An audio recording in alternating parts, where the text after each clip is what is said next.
Hello everyone, my name is Dr. Bucci and welcome back to my crash course guide to Guild Wars 2. Today I'm going to be looking at the user interface. As you can see, it's fairly minimal. If you haven't watched my previous video on the character creation and you're interested in playing Guild Wars 2 or just want further insight into how the character creation works and how it affects your game, I'll put a link in the description. You guys can watch it and remember to rate, comment and subscribe. Anyway, onto this, I'm going to show you the user interface. I'm going to go clockwise around. As you can see, it's fairly minimal, like Guild Wars 1, and we're going to start here with the skill bar here. So basically, this varies for different professions, but on the left hand side here, you have C1, 2, 3, 4 and 5. These are your weapon skills, and your weapon skills will change depending on which weapon you've got. So at the moment, I believe I have a axe equipped. Yes, I do. I have an axe, as you can see here, and this affects my main hand weapons, which will be 1, 2 and 3. If I have an offhand weapon equipped, such as a focus or a dagger, this will change 4 and 5.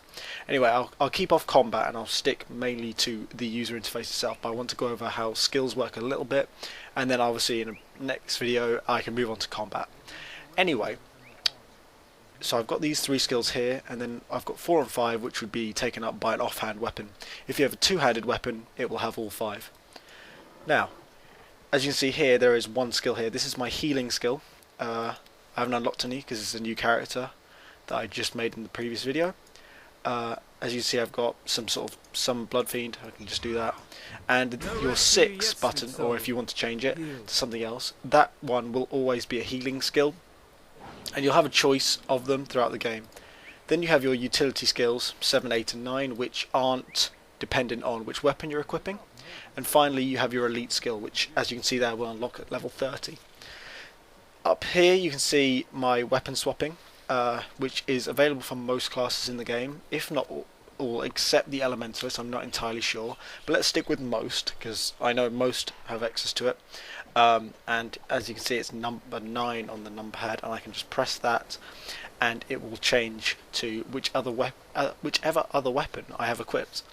Now, usually classes will have some sort of other skill or some sort of ability here, which will be bound to the the function keys. So for the elementalist, your 4 attunements will be F1, F2, F3 and F4 by default, although you may wish to change them, and you can change them on the options menu. Speaking of which, let's go to the options menu now, and you can see how that works out. The options menu is fairly extensive. You can change all your text language, audio language, lots of different features, loot on interact, disable closing windows with escape. Quite useful things, simple party UI, which doesn't actually do anything because I'm not in a party. Things like double tapping to evade, which I will go on to in a upcoming video. Down here, I don't know what that is. Is that total players online? I'm not sure. And you can see things like promote skill targets, fast cast ground targeting, which is similar to things you might get in some MOBAs, in which you will use an AoE or some sort of ground cast will go straight to wherever you're clicking. Then we've got graphics, so you can change resolution, which is all good. I've got most of the graphics on high. Some of them I've got on lower, so world vs world character quality. I've got vertical sync off because I have a frame rate limiter on. I think vertical sync is horrible. I don't really get on with it. As you can see, that's fairly extensive as well. Sound, also very extensive. Audio devices, sound quality, all very nice and good, very good quality stuff. And here, of course, you can rebind your keys. So that's enough of the options menu. So as I say, going clockwise, I've kind of broken that rule already. Here you can see the dialogue or chat menu. You can change your chat options here. You can change your text size, profanity filter. You can change so you can show timestamps and channel tags, which is actually quite useful. Obviously, all the different channels have different colours. So guild chat is this kind of goldish yellow. Say chat, which is kind of a vicinity chat, will be green, or like a darkish moss green. Whispers, well, personal messages, which are called whispers in this game, will be like a purpley, a pinkish purple. And I guess this is for colorblind support. So if for whatever reason you can't see these colours, they're not clear to you, you have show channel tag. So for party, which is blue by the way, it will come up with a P. This is all very nicely customizable. You can add new tabs, and then you can customize tabs to only have certain chats. So I could have a chat which is only for guild chat, or one that's only for map chat, or even one that's only for whispers and private messages. Anyway, so now that's done with, I'm just going to delete that. Go along, and then after I've finished all of these, I will show you the other key-bound menus, but I think most of them are up here. So we've done options. Oh, I'll show you party menu. So here you can type in player names, you can invite people to parties, you can join parties, you can request join parties, which is quite nice, and not a lot of games do that. Then we've got contacts, which is there. I won't show that for too long. You then got your hero, which is basically a character screen. Here you would see all your items which aren't equipped, so instead of having to open up your inventory as well as your character screen or your hero screen, it's all there readily available to you, so you can just drag and drop into these slots. So here on the hero menu, I'll go through this. This is your equipped menu. Starting from the top, you have your armor and your town clothes. Town clothes are cosmetic that you can wear outside of combat. You can buy more on the item store, which I'll probably come to in this video. So we'll go back to armor. Here are your attributes, your main stats. Obviously you see things like your class and profession, and things like your this affects your character, you know, charisma, dignity and ferocity, which I went over in the last video.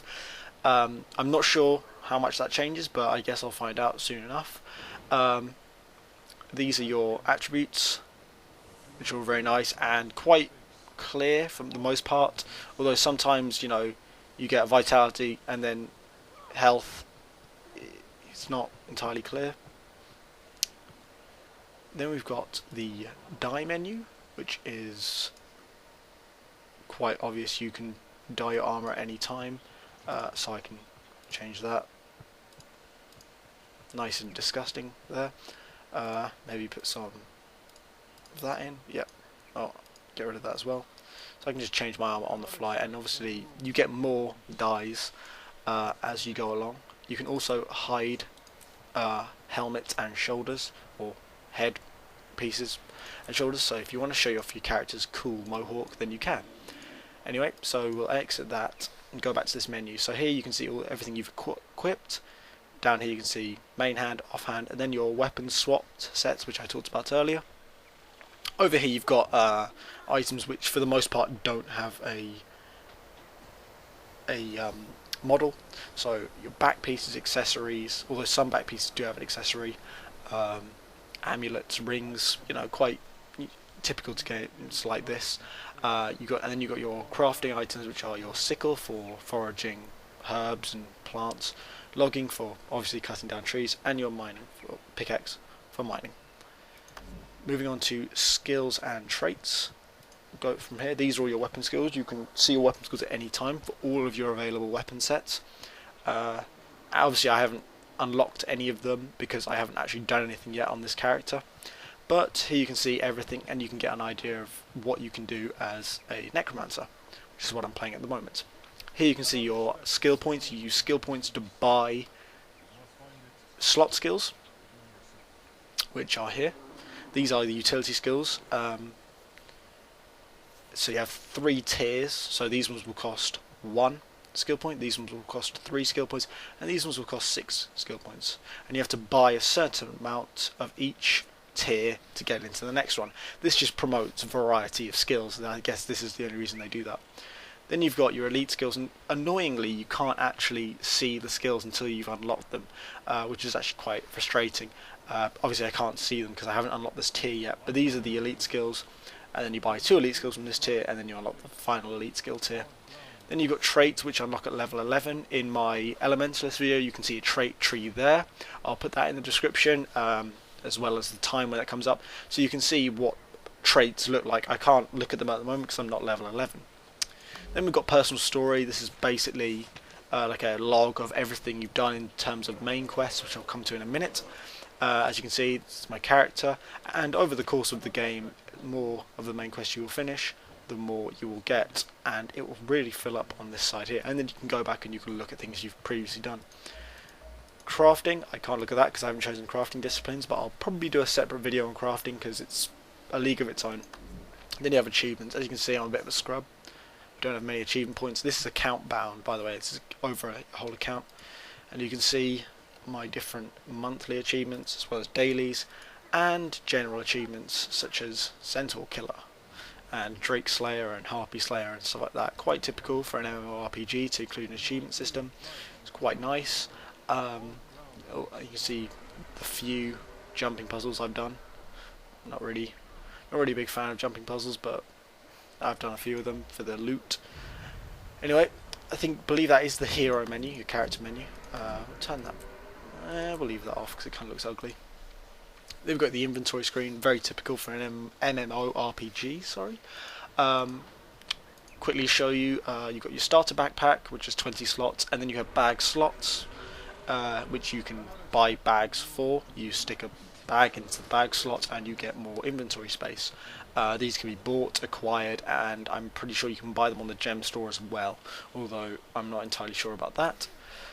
Then we've got this little option screen. This is quite nice. There's a button to deposit all collectibles, so things such as mining ore and logging materials and herbs can just be, you can click that and they will all get deposited into a crafting bank account, which you can access when you go to a crafting expert or when you're doing any form of crafting, so such as tailoring or leatherworking.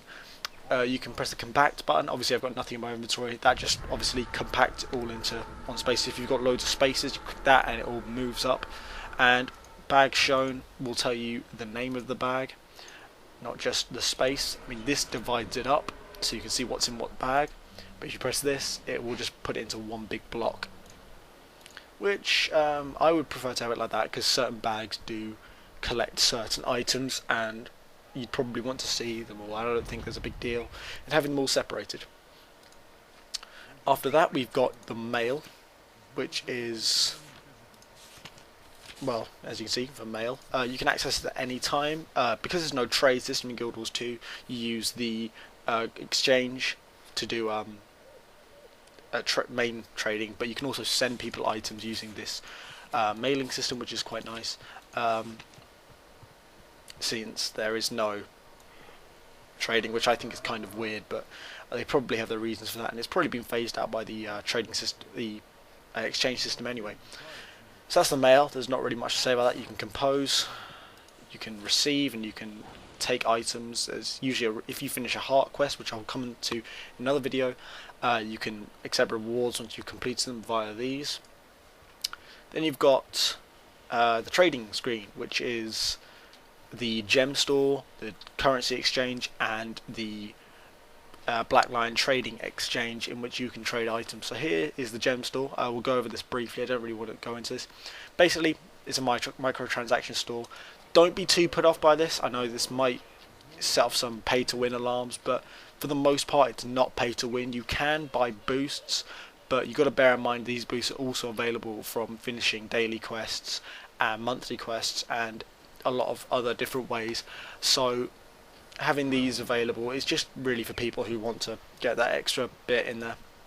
You could also buy extra character slots, which was the case in Guild Wars 1 as well, and it's the case in a lot of MMORPGs, and for the majority of it, it is just cosmetics. So like a lot of games such as Team Fortress 2, it's not quite pay to win, and it's vanity items really. Anyway, as you can see there, you can buy gems, you can redeem code for gems, and then we move on to the currency exchange. The currency exchange, as you can see, is trading gold for gems and trading gems for gold. This is where the game gets a little bit more pay to win, because obviously you could buy gems and then you could trade those gems in for gold, and then you could buy stuff. But really, as you're about to see in a minute, things don't cost that much, and the things that do cost a lot are costing a lot because they're mainly cosmetic. So you see there, I could type in how much gold I wanted for gems, or vice versa. And as you see here, there's a nice little graph telling you about the 5-day lows and 5-day highs and how much things cost. Anyway, moving on to the trading post. This is quite nice. As you can see here, these are all the items I was talking about that cost a lot. Very nice legendary items. As you can see, you can also preview them. Looking very awesome there. Let's move on to the trading post. So here you can type in what you want. So I can write a sigil of bloodlust, if that is the right thing. Type that in, and here they are. So you can buy them here, and you can put in your own price.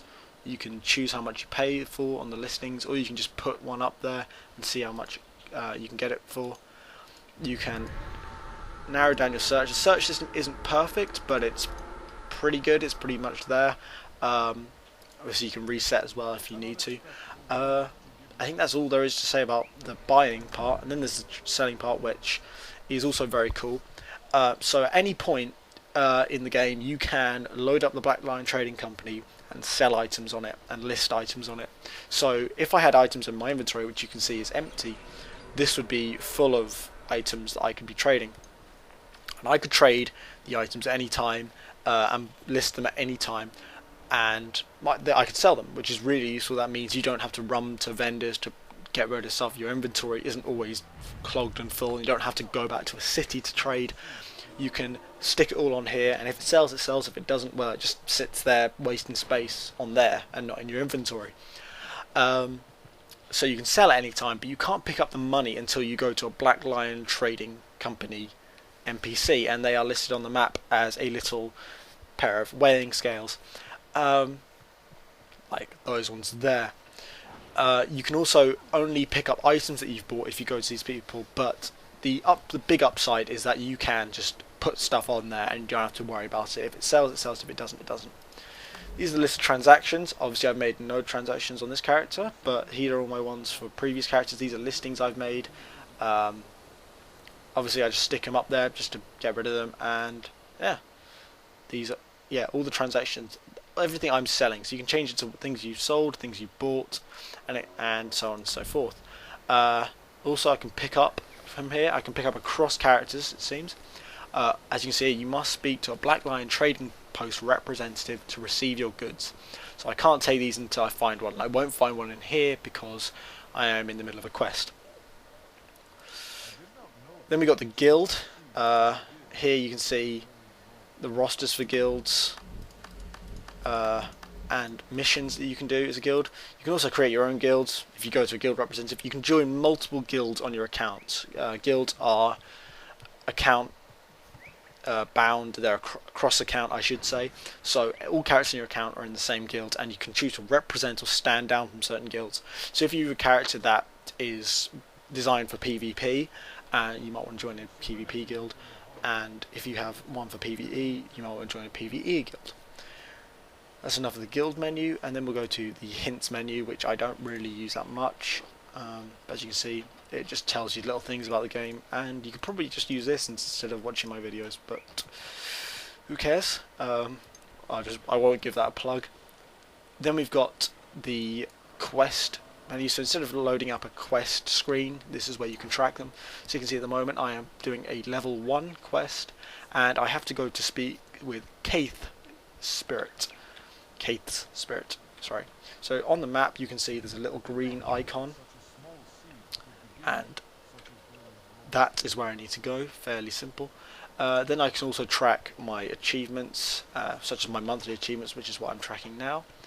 So here are my world versus world player kills and event participation for this month. And like I said, this is cross account. And as I go through the game, that will, I will get multiple things, and once I'm in certain areas, I will get different heart quests and different events will pop up. That's kind of the place you should look to. Anyway, I will come on to the questing system in another video. And finally we have the map, the mini map. I will also show you the main map. Here's the map. Obviously I'm in a quest, so you can't see much, but I can zoom in and out, but it's not really helpful at the moment because, as I say, I'm in a quest. Here you can see my world completion, total tasks and waypoints in the game. And coming back out of that, you can go to the mini-map, which I will probably go on to a little bit more when I'm talking about questing, because those are kind of intertwined. But as you can see, you can pan to story, you can pan to character, you can look at a world map using that button, or you can press M. You can zoom in and out on the minimap. Minimap's quite useful, especially in World vs World and in dungeons when you can see your party members. They are little blue icons, and allies in World vs World are green icons, but I will save that for another video. Also, you can see the server time or your own regional time. I think I've got it set to my regional time. Yep, that's the same time, unless they so happen to be the same time, which then I won't know. Anyway, I think that's just about everything. In my next video I'll go over the combat system, and following that probably the questing system, and then I will do anything else that people want me to do. So thank you for watching. As always, comments, likes and constructive criticism as well as questions are encouraged. If you want to leave a comment or a criticism, provided they're constructive and fairly polite, put it down below, which I'm kind of pointing to with my mouse now. So thank you for watching. I hope this helps, and I will see you later.